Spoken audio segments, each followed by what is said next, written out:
2 days into the biggest World Cup in football history, and the tournament is already being defined not by what is happening on the pitch, but by who could not get there. A FIFA-appointed referee, carrying FIFA credentials selected through FIFA's own process, was turned away at the airport of the tournament he was selected to officiate. Thousands of seats sit empty in stadiums that were promised to be sold out. Mandatory health breaks are being sold to advertisers, and legal investigations into ticketing practices remain open. This is the 2026 FIFA World Cup, and it is producing two completely different stories simultaneously. Omar Abdulkadir Artan is 34 years old. He is the Confederation of African Football's best male referee of 2025. He refereed at the Africa Cup of Nations.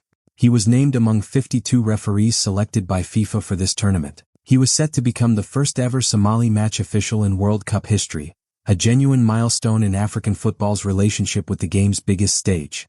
Before leaving home, Artan told BBC Somali, "Every referee's ambition is to go to the World Cup. When you are selected, you feel that all your hard work was worth it. It was a moment where everything came into focus.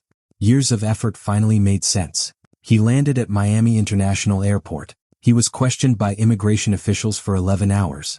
Al-Shabaab, the Al-Qaeda-aligned militant group, was one of the main topics raised. He was placed on a return flight. U.S. immigration officials cited vetting concerns. He told the New York Times, "I had the right papers and everything. I had the right visa. I'm very, very disappointed. I'm just simply a referee who's trying to live his dream, the biggest dream of my life, to come to the World Cup." FIFA's response was a single statement. FIFA is not involved in host country immigration processes, including visa adjudications, and has been informed by authorities that Mr. Artan's status will not be changed at present. A host government ultimately determines who receives a visa and who is admitted into their country. FIFA President Gianni Infantino, speaking at a press conference in Mexico City, said, "It is unfortunate what happened to the referee from Somalia, but we don't control everything." He then added that maybe sometimes it is good to chill and relax. That phrase, chill and relax, about a FIFA-appointed referee being turned away at the airport of the tournament he was selected to officiate, generated its own immediate wave of criticism. Canada offered something that deserves acknowledgement. The country invited the denied Somali referee to officiate at World Cup matches taking place on Canadian soil. It was a small gesture in practical terms, but it said something significant about the difference between how the three host nations have navigated the access question.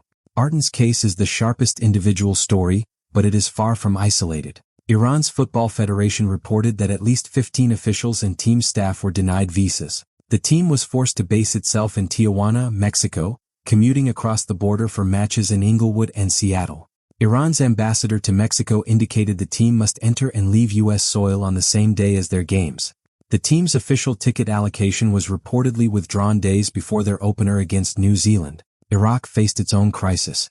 U.S. consular services in Iraq are suspended, making standard visa applications practically impossible. Ayman Hussein, the 30-year-old Al-Karma striker, was held and questioned for nearly 7 hours at Chicago's O'Hare Airport before being allowed entry. The team's photographer, Talal Sulla, was detained for more than 10 hours and ultimately denied entry following a search of his phone. Switzerland forward Briel Embolo had to make an emergency visit to the U.S. Embassy in Bern to secure last-minute approval to travel. In the UK, BBC Scotland News reported on families whose approved ESTA travel authorizations were suddenly revoked just days before departure. The scale of the access crisis is documented in hard numbers.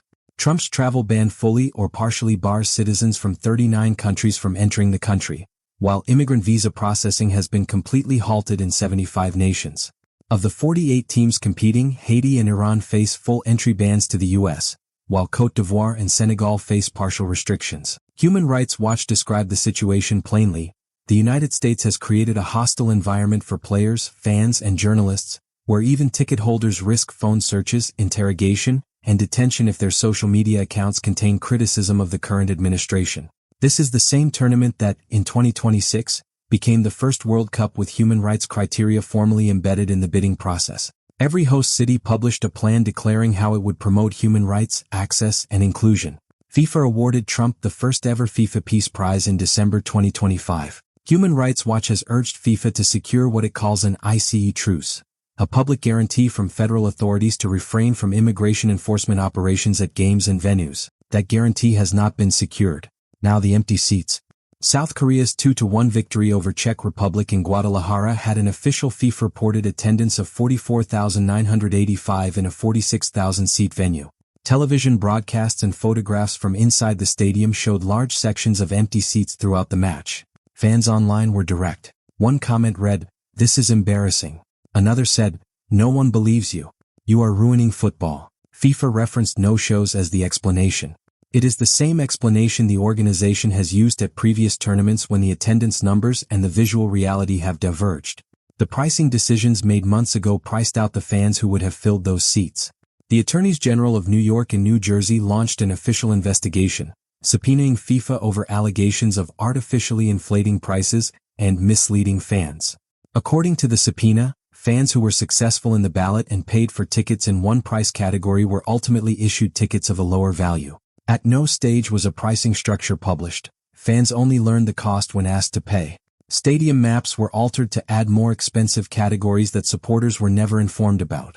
Ticket Data, an independent tracking site, found close to 74,000 tickets available across 86 of 104 matches in the days before kickoff. For Jordan v Algeria in Santa Clara, 2 tickets with a face value of $620 could be bought for £171 on FIFA's own resale site, 64% cheaper.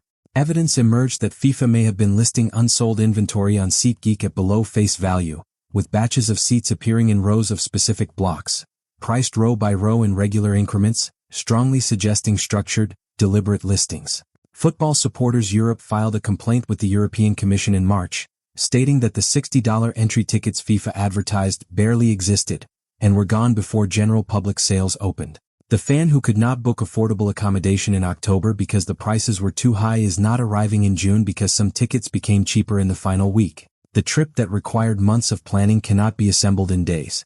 The empty seats are the physical evidence of decisions made at the top of the organization and felt at the bottom. On the heat, Queen's University Belfast warned as early as January 2025 that wet bulb globe temperatures in certain host cities were higher than Qatar in winter, the tournament that generated enormous pre-event criticism over heat conditions. The Club World Cup 2025, staged in these same venues the previous summer as a direct rehearsal, produced 6 weather-related delays in the first 50 matches. The data was there. The experience was there. The response implemented was a 3-minute hydration break per half. FIFA Pro has been clear. 3 minutes is insufficient for players to adequately rehydrate in extreme conditions. Players signed a public letter in May calling for FIFA to take stronger action. And simultaneously, FIFA made those mandatory health breaks available for commercial use by broadcasters. Fox Sports, which purchased the English-language broadcast rights in 2015 for $500 million, rights now estimated to be worth $1.5 billion, cut to full-screen commercials during the Mexico opener's hydration break, and returned to the match after play had already resumed, breaking FIFA's own 30-second return rule. Telemundo, the Spanish-language broadcaster, explicitly refused to run ads during the breaks and stayed with the live feed. The commentator's line during the opener said everything. This hydration break is powered by Powerade. With 208 potential in-game ad slots across the tournament, analysts suggest each slot could command Super Bowl-level pricing in the range of $7 to $9 million. Meanwhile, more than half of FIFA's 20 official sponsors had not released a single World Cup campaign by the time the tournament began. U.S. coach Mauricio Pochettino was direct. "I don't like it. I only like it when the conditions are extreme.